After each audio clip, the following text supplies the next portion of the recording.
So this week we are having a think about communication, and I'm going to break this down into two parts. Although these chats often kind of overlap so much, but thinking about how we communicate, be that with our friends, be that with our partner, how we just communicate with others, really, mostly our loved ones, because most of us communicate pretty well with other people, unless there's a reason not to, let's say a work dispute. But actually we most people are very good communicators, but it's when we are in an interaction with our loved ones, whether that's our partner, our children, our friends, that we can sometimes come up against a struggle. It can get hard. In the next video that I do later on in the week, I'm going to talk about modelling and how we model to our children what we learn, how we model to our children what they learn. But actually how we communicate often comes down to how we learn to communicate as children growing up. So what did we learn in our own family growing up about communication, and what did we see? What did we absorb? So how did we learn our parents' communication? What did we see about how they communicated with each other? And then how were we communicated to, and how were we taught to communicate? Because we're never taught to communicate. We just model and replicate what we see. So and I do a lot of this in my one-to-one work, and we've got a whole module on this in my group coaching program Thrive. But here we talk about what did we learn growing up? How did we witness communication? Now, I don't mean just about how people talked. I mean about how we witnessed love.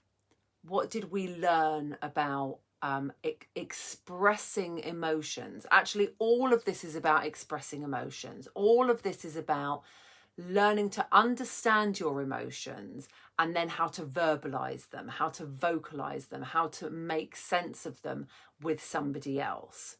And so often when we talk about love and we talk about conflict, this is often learnt from our parents or learnt in our childhood.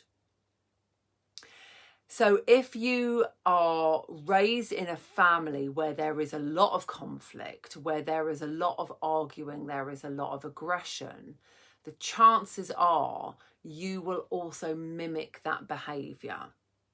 You will have learned to shout back. You will have learned to slam doors. You will have learned to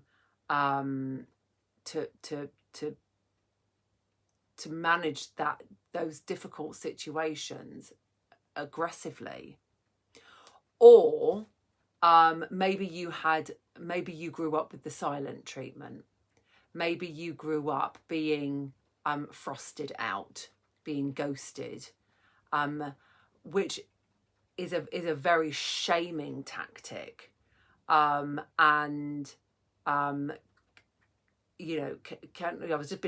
just done an hour in the Happy and Fulfilled group talking about this, so forgive me. I want to make sure I'm not repeating myself, but I'm not repeating myself because I'm doing it here. So often when people go silent, give you the silent treatment, it can be for two reasons. It can be because they are wanting to punish you, and they are wanting to make you feel bad, and don't want to talk to you, so they're literally punishing you by not talking to you. Or it can be because they are overwhelmed with their emotions and actually don't know how to verbalize their emotions, don't know how to put their emotions into words, and so actually in that sense of overwhelm just shut down completely. And this is something I'm going to come back to when we talk about parenting, when we talk about what our children learn from us. Is exactly the same thing. And often those two things can get there can be a big crossover. I mean, with all of our emotions, there's a big crossover. With all of when we talk about love and we talk about anger, there's a big crossover. When we talk about anger and frustration, there's a big crossover. Sadness, shame, all of these emotions, they're huge emotions. They're incredibly difficult to verbalize and vocalize.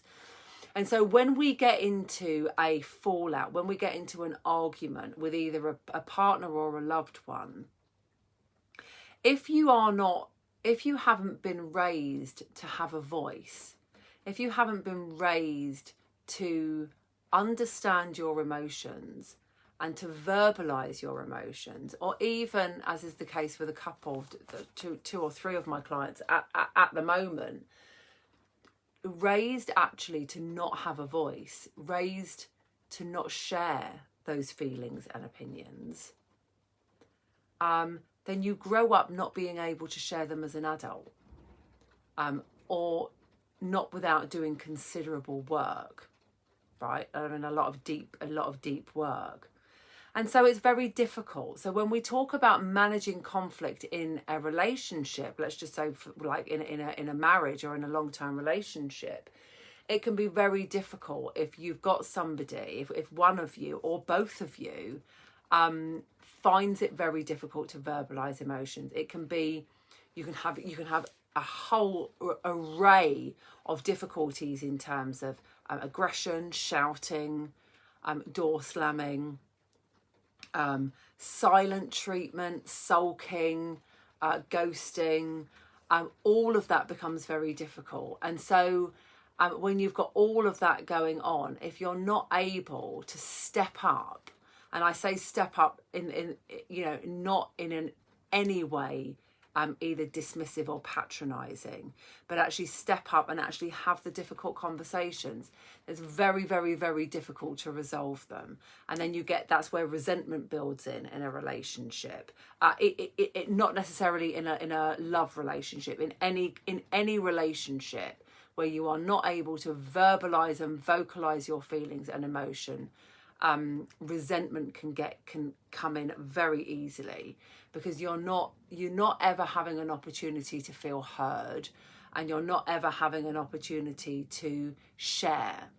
We want, as adults, we want to be able to share our emotions. We want to be able to say what's going on in our heart and in our head, but we also want to know that that information is received and that we are heard and that we are valued. And that's why in the next video that I do, we'll talk about what our children are learning from us, because we want our children ultimately to be able to have the skills to be able to share their emotions, and to be able to feel heard, so that they grow up knowing that they are valued, and that they too can pass on that skill to their children as well. So, it's all about, ultimately, I mean, 80%, I always go with the 80-20 rule, but ultimately 80% of who we are as adults is what we have grown up with and what we have learned as children, what we have learned as teenagers, what we have learned as young adults. All of our family history is our core being. It's who we are. So we have to be able to get that right. And if we can't get that right for ourselves, we're not going to be able to get that right for our children. So we have to be able to do the work, and we have to be able to understand it, because ultimately, once we understand, we get to make choices. Once we understand why we behave the way we do, we get to do it differently. Once we understand why we react and respond in the way that we do, then we get to learn to react and respond differently. Okay, all right. I hope that's helpful. I will be back later on in the week to follow up on how we can do it differently with our children. Okay, stay dry and have a great week. Take care.